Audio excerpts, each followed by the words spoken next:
Dr. Marcus Chen wiped the sweat from his forehead as he walked through the refugee camp. The twin suns of Kepler 442c burned hot overhead, casting long shadows between the makeshift shelters. He had come to deliver medical supplies, but something made him stop near a cluster of silver-skinned beings. The Velthari refugees sat in perfect silence. Their large heads tilted slightly as they listened to sounds Marcus could barely hear. These people had no eyes. Where humans had eyes, they had smooth skin with tiny holes that could sense electrical fields. Marcus watched one of them stand up. She was young, maybe the same age as his sister back on Earth. Her movements were fluid and precise, like a dancer who knew every step by heart. She walked between the other refugees without bumping into anyone, her head turning left and right as she navigated. "Hello," Marcus said softly. The young Velthari stopped and turned toward his voice. "You are human," she said. Her voice had a musical quality that reminded Marcus of wind chimes. "Yes, I'm Marcus. I'm a doctor and engineer from the research station. I am Zira." She stepped closer, and Marcus saw her head tilt as she studied him. "You smell different from other humans who come here." Marcus laughed. "Different how?" "Less afraid. Most humans fear us because we are different." "I'm not afraid," Marcus said. "I'm curious." Zira's expression changed. Something like a smile crossed her face, though it looked strange without eyes to complete it. "Curious about what?" "How you move so perfectly without seeing. How you know I'm here without looking at me." "We do see," Zira said. "Just not the way you see. We feel the electricity in your body. We hear your heartbeat. We smell your emotions." Marcus sat down on a nearby rock. "Can you tell me what it's like?" For the next hour, Zira explained how her people experience the world. They could feel the electrical patterns of living things. They could hear sounds so faint that humans would call it silence. They could smell emotions and thoughts, but what about colors? Marcus asked. What about sunsets and flowers and art? Zira was quiet for a long moment. "Tell me about colors." Marcus looked around the camp. He pointed to a red tent, forgetting she couldn't see his gesture. "That tent over there is red. Red is warm and strong. It's like anger, but also like love." "I don't understand," Marcus tried again. "When I see red, it makes my heart beat faster. It makes me think of fire and blood and roses." "Fire burns," Zira said. "Blood is life. But what are roses?" "Beautiful flowers that smell sweet." Zira nodded slowly. "So red is beauty and danger together?" "Sometimes, yes. What about other colors?" Marcus spent the next 20 minutes describing blue like the calm ocean, green like growing plants, and yellow like happiness itself. Zira listened to every word with intense focus. "I wish I could see colors," she said finally. Something in her voice made Marcus's heart ache. He had always taken sight for granted. "Maybe you can." "What do you mean?" Marcus's mind raced. He was an expert in neural interfaces and sensory technology. "What if I could build something to help you see?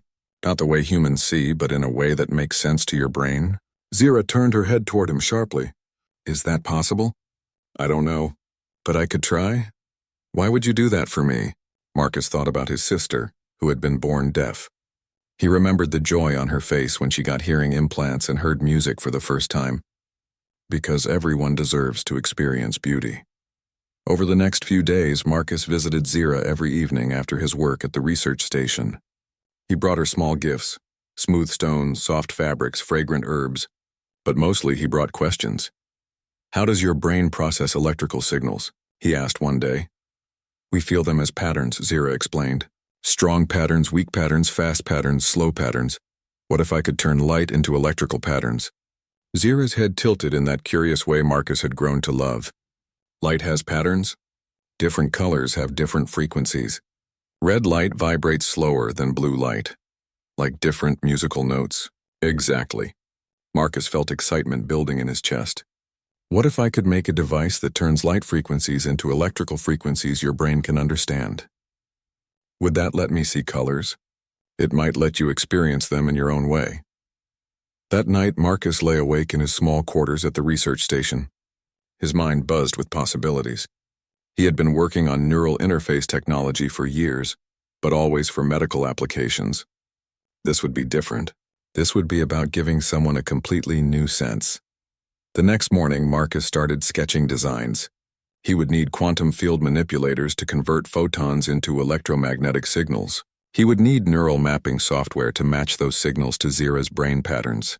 Most importantly, he would need to make it safe.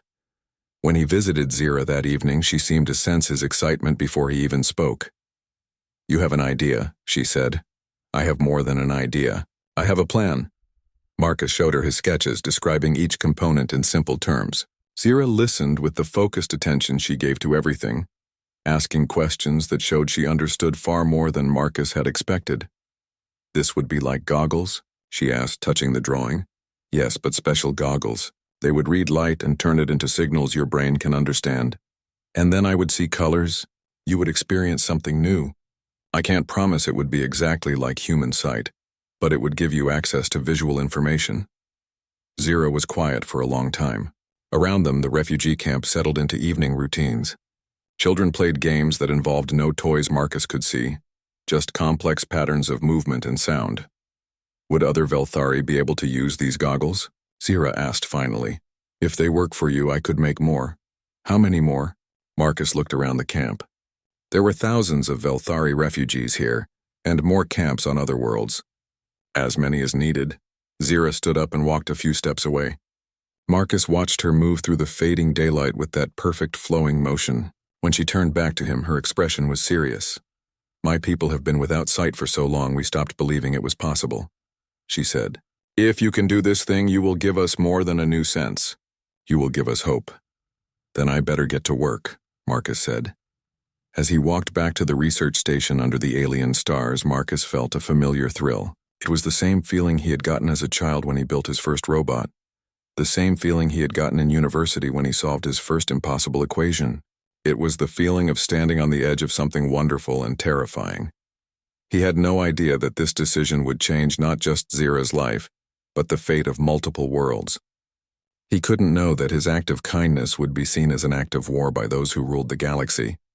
All he knew was that a young refugee had wished to see colors, and he had the knowledge to make that wish come true. Marcus Chen was about to learn that sometimes the most dangerous thing in the universe is a human who decides to help. Marcus barely slept for the next 2 weeks. His laboratory at the research station became his second home, filled with the scattered pieces of what would either be his greatest achievement or his most spectacular failure. The quantum field manipulators were the hardest part. Most scientists said they were impossible to build with current technology, but Marcus had always been stubborn about impossible things. He worked through 3 straight nights, his hands shaking from too much coffee and too little rest, until finally the small crystalline devices hummed to life. Phase 1 complete, he muttered to himself, checking the energy readings. The manipulators could convert photons into controlled electromagnetic pulses. Now he needed to match those pulses to Zira's neural patterns. Every evening, Marcus visited Zira to run tests. He would ask her to describe what she felt when he activated different electromagnetic frequencies near her head. She was patient with his endless questions, though sometimes she laughed at his excitement. "You vibrate with happiness when the machines work," she told him one night. "It's like being near a hummingbird." "Can you feel this frequency?" Marcus asked, adjusting his equipment. Zira tilted her head. "Yes, it feels sharp, like metal." Marcus made notes. "What about this one? Softer? Like water flowing?" Slowly, Marcus built a map of how Zira's brain processed electromagnetic signals. He discovered that her people had far more complex neural pathways than anyone had realized. Where humans had simple on-off responses to electrical input, the Velthari had layered musical patterns. "Your brain is like a symphony orchestra," he explained to Zira during one session. "Humans are more like a single piano." "Is that why you find it difficult to understand our feelings?" Zira asked. "What do you mean?" "We can sense the electrical patterns of emotion. When you are happy, your brain makes one pattern. When you are sad, it makes another. But humans seem confused by their own feelings." Marcus paused his work. "You can read my emotions. Right now you feel excited and worried at the same time. Also hungry. You have not eaten today." Marcus realized she was right on all counts. He had been so focused on his work that he had forgotten to eat, and he was definitely both excited and worried about whether his device would work. "Can you sense other humans' emotions too?" "All of my people can. It is how we survived when we had no technology. We could feel the intentions of predators and prey." This gave Marcus an idea. "What if I could reverse the process? Instead of just receiving electromagnetic signals, what if the goggles could also project them? What would that do? It might let you sense emotions in visual patterns. You could literally see how people feel. Zira was quiet for a moment. That would be powerful. Too powerful? No, but it would change how my people interact with others. Marcus continued building the prototype goggles. They looked strange, like oversized glasses made of crystal and metal, with tiny lights that pulsed in complex patterns.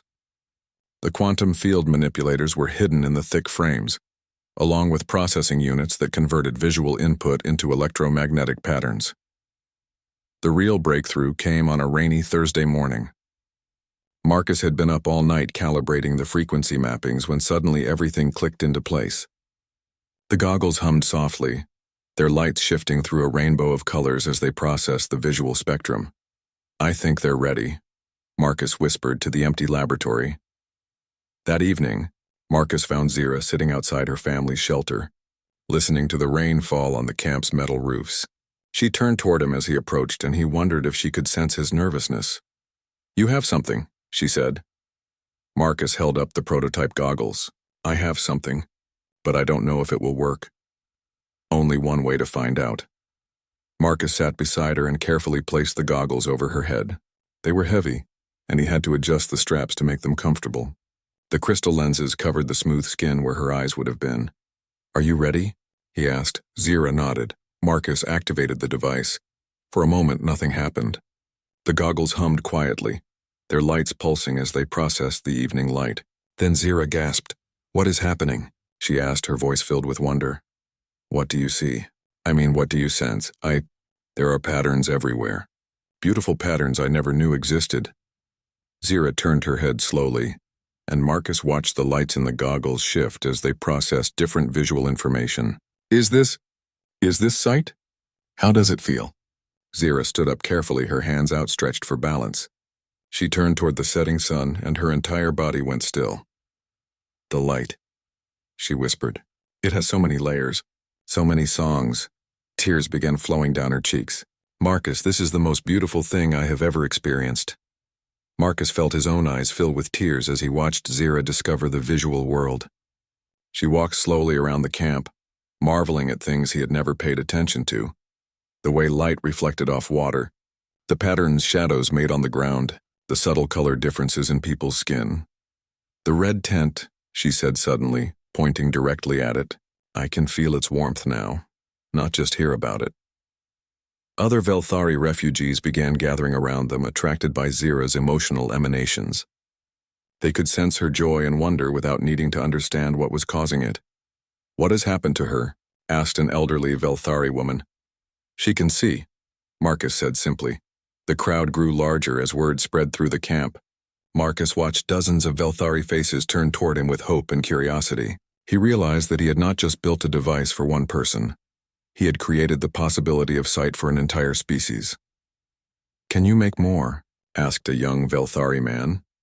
Marcus looked at Zira, who was still exploring her new sense with childlike wonder. "I can try." Over the next week, Marcus worked furiously to create simplified versions of the goggles.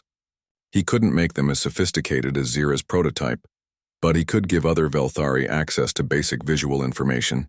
Each success filled him with pride.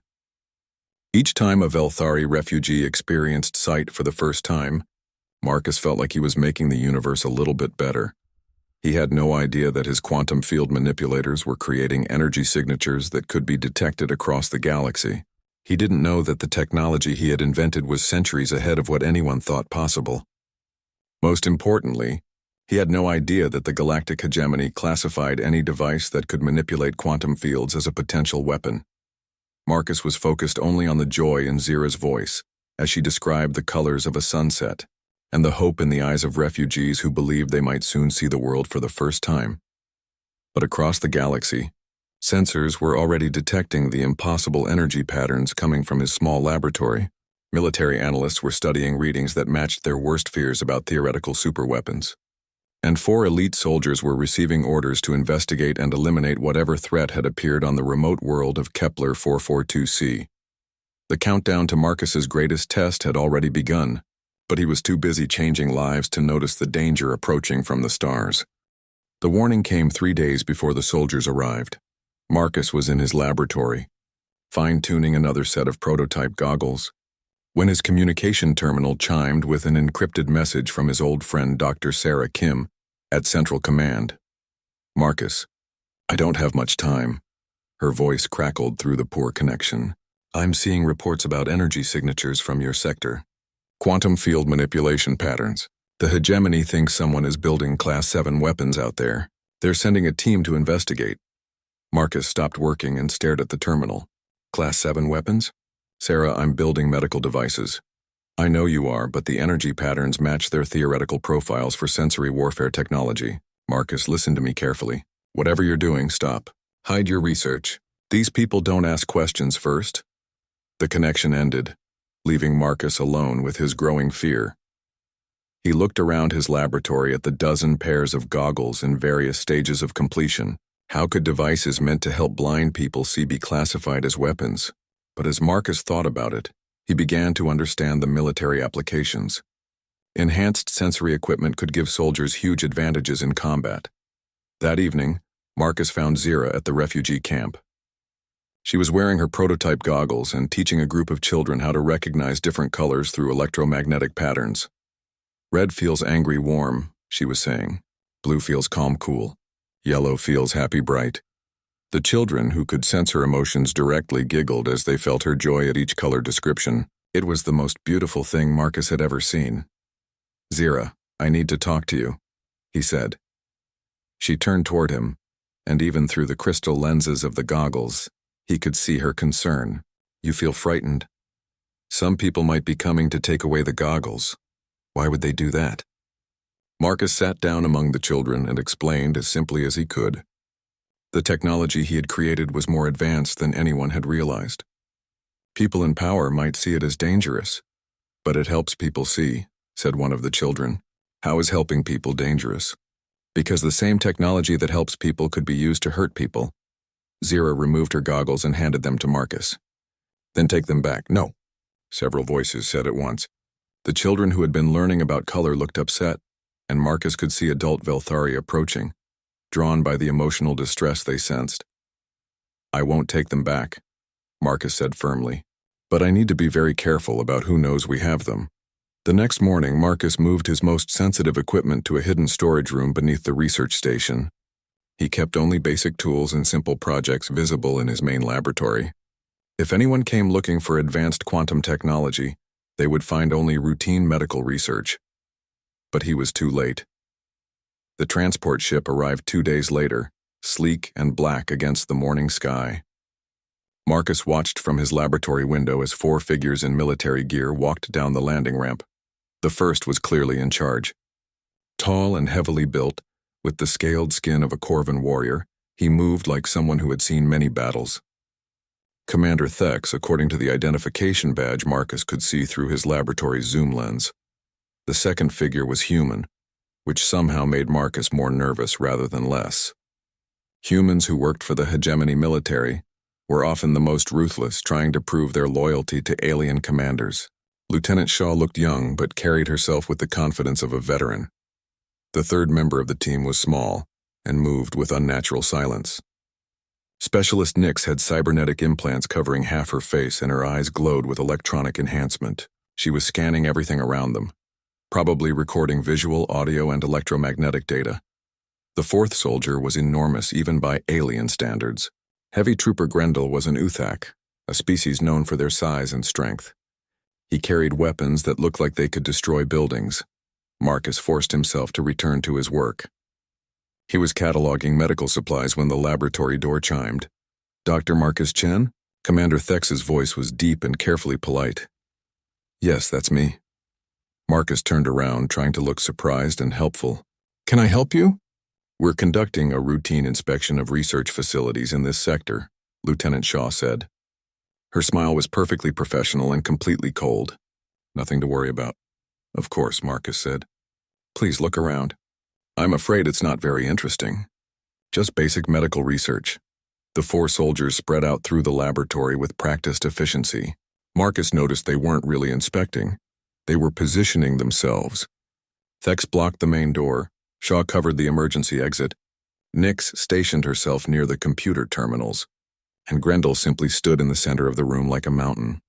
"Interesting setup you have here," Specialist Nyx said, her enhanced eyes scanning the equipment.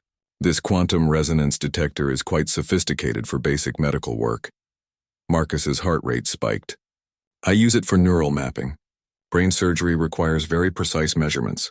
"Of course it does," Shaw said. Her tone suggested she didn't believe him at all. Commander Thex picked up one of the simplified goggles Marcus had left out. "What are these?" "Experimental devices for helping patients with sensory disorders," Marcus said truthfully. "Visual aid prototypes. They look like military hardware. I assure you they're purely medical." Thex handed the goggles to Nyx, who began scanning them with a handheld device. Marcus watched in growing panic as her equipment detected the quantum field manipulators hidden in the frames. "Commander," Nyx said quietly, "these are not medical devices." The temperature in the room seemed to drop several degrees. Marcus realized that all 4 soldiers were now staring at him with the focused attention of predators who had found their prey. "Dr. Chen," Shaw said, her professional politeness replaced by military authority. "We need to talk." "I've been talking," Marcus said. "I've answered all your questions." "No, you haven't," Thex said. "You've been lying to us." Grendel took a step forward, and Marcus realized how enormous the alien really was. The Uthak's weapon was casually pointed in Marcus's direction. "The energy signatures from this facility match classified weapons technology," Shaw continued. "Quantum field manipulation at levels that shouldn't be possible with current science. Where did you get the plans for this equipment?" "I designed it myself." "Impossible. This technology is centuries beyond anything the civilian sector has access to." Marcus looked at the 4 soldiers surrounding him. They had already decided he was guilty of something. The only question was whether they would arrest him or kill him. "What do you think I've built here?" he asked. "Sensory warfare devices," Nyx said. "Technology that could give military forces unprecedented advantages in combat. Soldiers equipped with these devices could see through any camouflage, detect enemies at impossible distances, coordinate attacks with perfect precision. You could revolutionize warfare," Shaw added. "Or you could sell the technology to the highest bidder. Either way, you're in possession of restricted technology." Marcus realized they weren't wrong about the military applications. His goggles really could do all those things, but they were also completely wrong about his intentions. "I built them to help people see," he said simply. Commander Thex laughed, a harsh sound that echoed off the laboratory walls. "Dr. Chen, you've created the most advanced sensory enhancement system we've ever encountered. And you expect us to believe you did it for charity?" "Yes. Then you're either lying or you're naive. Either way, you're coming with us." Marcus looked at the 4 soldiers and realized his time was up. Soon they would search the rest of the facility and find his hidden equipment. Soon they would discover the refugee camp and learn that dozens of Velthari were already using his technology. But mostly, he thought about Zira's face when she saw colors for the first time, and he knew that whatever happened next, it had been worth it. Marcus made his decision in the space between one heartbeat and the next. "You're right," he said to the 4 soldiers. "I did create advanced technology, and you're right that it could be used for warfare. But you're wrong about why I built it." "Doesn't matter why," Commander Thex said. "What matters is that you're in possession of restricted quantum field manipulation technology. You're under arrest." "Before you arrest me," Marcus said, "wouldn't you like to see how it really works?" Lieutenant Shaw's eyes narrowed. "What do you mean?" Marcus reached slowly toward his computer terminal. Grendel's weapon tracked his movement, but Marcus kept his hands visible. "I mean, you've only seen the simplified versions. The real prototype is much more advanced." "Show us," Nyx demanded, her cybernetic eye recording everything. Marcus activated his computer and brought up the control program for all the goggles he had built. Not just the ones in his laboratory, but all of them, including the sophisticated prototype Zero War and the dozen simplified versions distributed among the refugees. "This is the neural network interface," Marcus explained, highlighting code on his screen. "It maps electromagnetic frequencies to visual cortex patterns. But watch what happens when I activate the feedback loop." His finger hovered over the activation key. Around him, the 4 soldiers leaned in to see the screen better. This was exactly what Marcus had hoped for. He pressed the key. Every pair of goggles connected to his network activated simultaneously, but instead of providing gentle electromagnetic patterns for sight, they created a massive feedback surge that overloaded every electronic device within a kilometer radius. The lights in the laboratory went out. Nix's cybernetic implants sparked and went dark. Shaw's communication device died with an electronic squeal. Even Grendel's advanced weapon system shut down with a series of warning beeps. In the sudden darkness, Marcus heard Thek's curse in Corvan battle language. "Emergency power should activate in 30 seconds, Marcus said calmly. "But your equipment will need time to reboot. I suggest you surrender." "Surrender?" Shaw laughed in the darkness. "You just proved our point. That's a weapons-grade electromagnetic pulse." "No," said a new voice from the laboratory doorway. "That was a rescue." Emergency lighting flickered on, revealing Zira and 6 other Velthari refugees standing in the entrance. They moved with perfect coordination despite the dim light, their natural electromagnetic senses unaffected by the power surge. The Velthari refugees were wearing the simplified goggles Marcus had built for them. But now with their devices overcharged by the feedback pulse, they could see better than any human or alien soldier. "Zira, get out of here," Marcus said. "No," she replied firmly.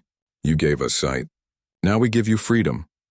Commander Thex reached for a backup weapon, but one of the Velthari refugees, an elderly male named Corin, stepped forward and placed his hand on the Corvan's arm. Even in the dim light, Marcus could see Thex's muscles go rigid.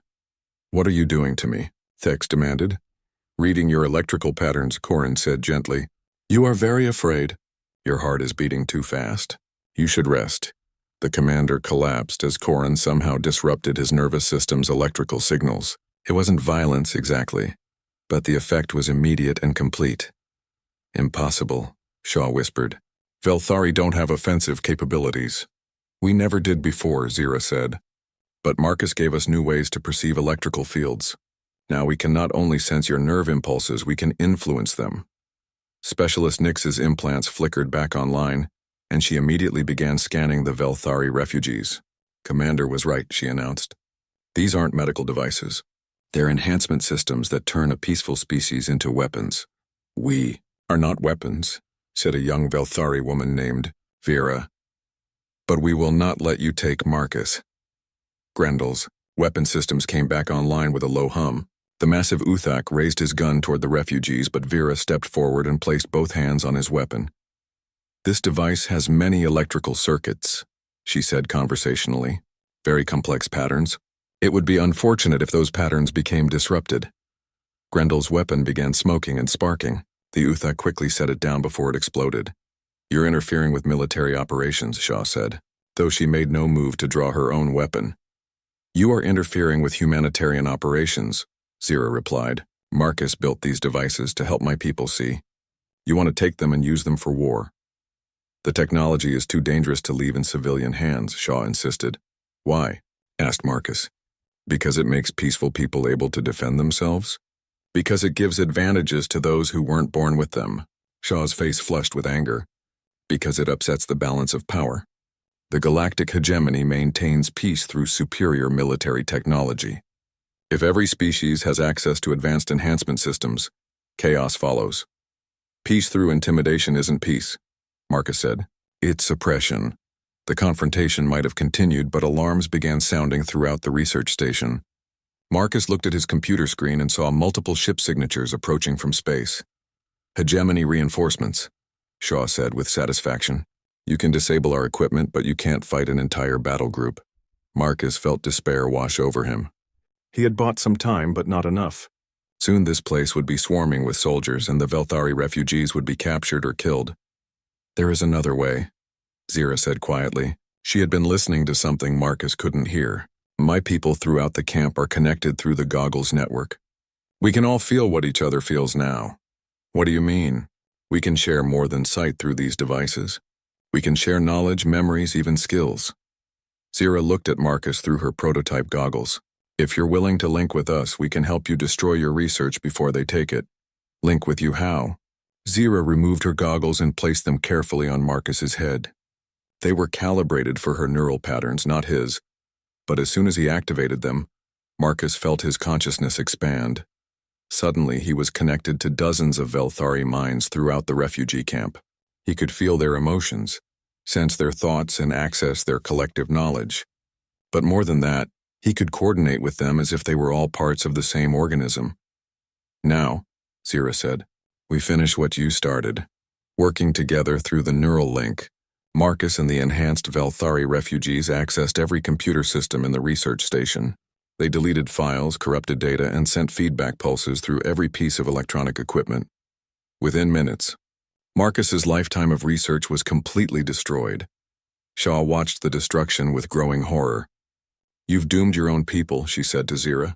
Without this technology, they'll remain blind forever. No, Zira said with a sad smile. Marcus gave us something more valuable than sight. He gave us the knowledge that sight is possible. Someday, when your hegemony no longer rules through fear, we will build new devices. But until then, this technology cannot be allowed to become a weapon. The first hegemony reinforcement ships were landing outside the research station. Marcus could hear soldiers preparing for assault through the building's security systems. Zira, he said urgently, you need to go. Take the others and disappear into the wilderness. I'll surrender and tell them the technology was destroyed. We will not leave you. You have to. If they capture you with the enhanced goggles, they'll reverse engineer them anyway. Zira looked at Marcus for a long moment, then nodded. She and the other refugees began moving toward the emergency exits, but before they left, Corin approached the paralyzed Commander Thex. You will sleep for several hours, he told the Corvin warrior gently. When you wake up, perhaps you will remember that strength used to protect others is more honorable than strength used to control them. As the Velthari refugees vanished into the darkness, Marcus removed Zira's prototype goggles and carefully smashed them against the laboratory floor. The crystal lenses shattered and the quantum field manipulators went dark forever. Heavy footsteps echoed in the corridor outside. Marcus stood alone among the wreckage of his life's work, waiting for the soldiers who would decide his fate. But he felt no regret. For a few brief days, the blind had been able to see. And that, Marcus decided, was worth any price he might have to pay. The reinforcement soldiers found Marcus sitting quietly at his destroyed computer terminal, surrounded by the wreckage of his laboratory. Commander Thex was unconscious on the floor while Shaw, Nix, and Grendel stood guard with damaged equipment and wounded pride. Dr. Marcus Chen announced the leader of the new arrivals, a stern-faced human colonel named Harrison. You are under arrest for possession of restricted technology, assault on hegemony personnel, and crimes against galactic security. Marcus looked up from the broken pieces of Zira's prototype goggles. I'm ready to go. Where are the devices? Harrison demanded. Destroyed. All of them? Marcus gestured around the ruined laboratory. Everything you see here. I activated a feedback loop that fried every piece of advanced equipment in the facility. Colonel Harrison walked over to examine the shattered remains of the quantum field manipulators. These readings suggest the technology was far more advanced than our intelligence reports indicated. How did you develop Class 7 systems without access to military research? I'm a good engineer, Marcus said simply. You're going to tell us everything. Who provided the initial designs? Which enemy government was funding your research? What other facilities are producing this technology? Marcus stood up slowly, his hands visible. Colonel, I think you misunderstand the situation. I invented this technology myself to help blind refugees see. There are no enemy governments involved. No secret military programs, no network of hidden facilities. Just one human who wanted to solve a problem. Harrison's expression showed he believed none of this. Dr. Chen, you've created sensory enhancement systems that surpass anything in our military arsenal. The electromagnetic pulse you generated disabled an entire squad of elite soldiers, and you expect us to believe this was all for humanitarian purposes? Yes. Then you're either a liar or a fool. Shaw stepped forward, her face still flushed with anger from her earlier humiliation. Sir, the Velthari refugees who attacked us seem to have enhanced abilities. They could manipulate electrical fields directly, something that should be impossible for their species. Enhanced how? Harrison asked. The goggles Dr. Chen built didn't just give them sight, Shaw continued. They amplified their natural electromagnetic senses to dangerous levels. They could disable our equipment with a touch, influence our nervous systems, coordinate their actions through some kind of neural network. Harrison turned back to Marcus with new interest. Is this true? Marcus thought about Zira and the other refugees, hopefully now safely hidden in the wilderness. The devices I built translated visual information into electromagnetic patterns that Velthari brains could understand. Any additional effects were unintended side effects. Unintended, Harrison repeated. Dr. Chen, you've accidentally created the most advanced biological enhancement system we've ever encountered. Do you realize what this technology could do in the wrong hands? It could help people see colors for the first time in their lives, Marcus said. It could turn any species with electromagnetic sensitivity into living weapons, Harrison shot back. It could destabilize the entire galactic balance of power. The colonel began pacing around the destroyed laboratory, his mind clearly working through implications Marcus had never considered. Every military force in the galaxy would kill for this technology. Enhanced sensory coordination, direct electronic interference, networked battlefield awareness. You've basically invented a biological internet combined with advanced warfare capabilities. I invented a way for Zira to see sunsets, Marcus said quietly. Who is Zira? Marcus realized he had made a mistake mentioning her name, but it was too late now. A Velthari refugee who wanted to understand colors. Where is she now? Gone. Gone where?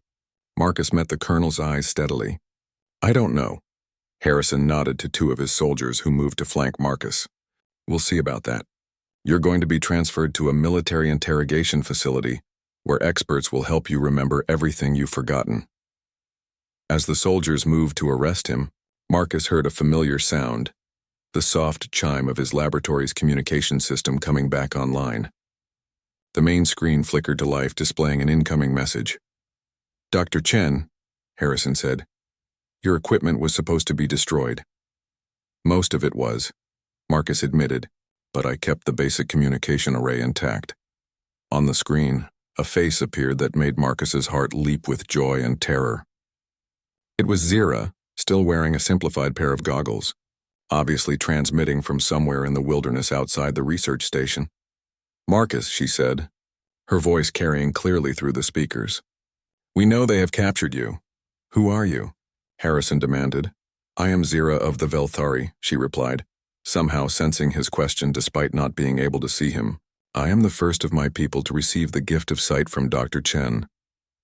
Then you're under arrest too. Surrender immediately and we'll treat you well. Zira's smile was sad but determined. I cannot do that, Colonel Harrison. Harrison looked surprised that she knew his name and rank, but Marcus understood.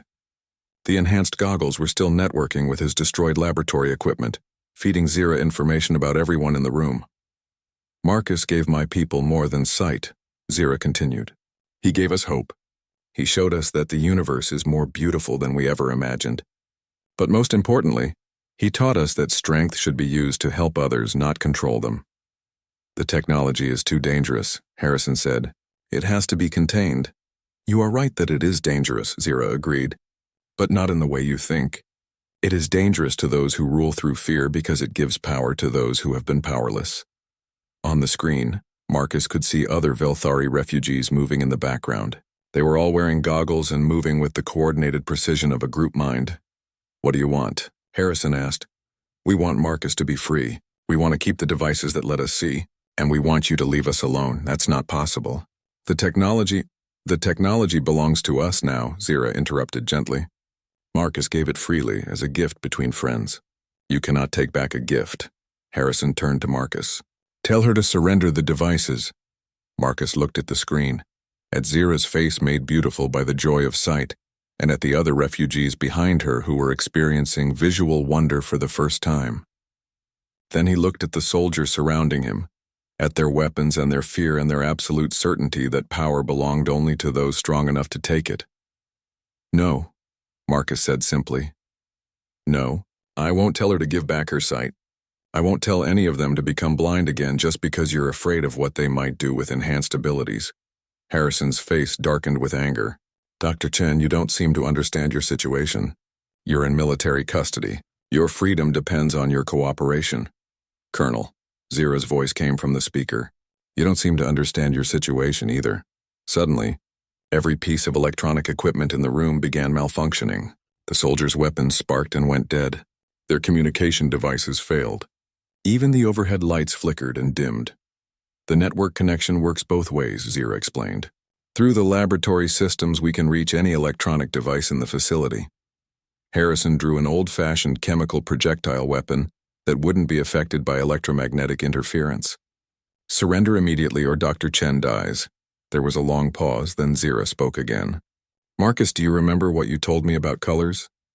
Which part? You said red was beauty and danger together. Marcus smiled despite everything.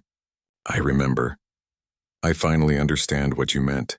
The choice you made to help us was beautiful and dangerous. Beautiful because it came from kindness. Dangerous because kindness threatens those who depend on cruelty. She paused, and Marcus could see her making the same impossible choice he had made weeks ago, whether to preserve something wonderful or destroy it to keep it from being corrupted.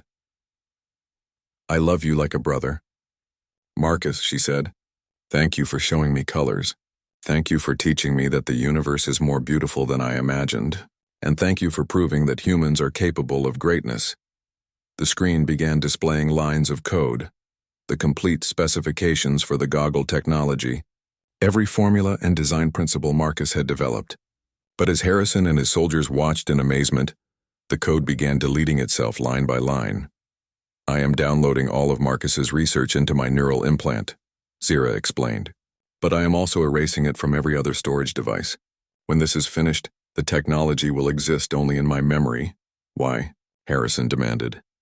Because someday when your hegemony falls and the galaxy is ruled by cooperation instead of fear, my people will need this knowledge. But until that day comes, it must remain hidden. Marcus watched his life's work disappear from the screens around him, but he felt only pride. Zira understood something the soldiers never would, that true security came not from controlling advanced technology, but from ensuring it served the right purposes. The deletion process completed, leaving only blank screens and empty memory banks. Zira looked directly at Marcus through the camera, and even through the crystal lenses of her goggles he could see tears of gratitude in her expression. Goodbye, my friend, she said. Someday we will see each other again.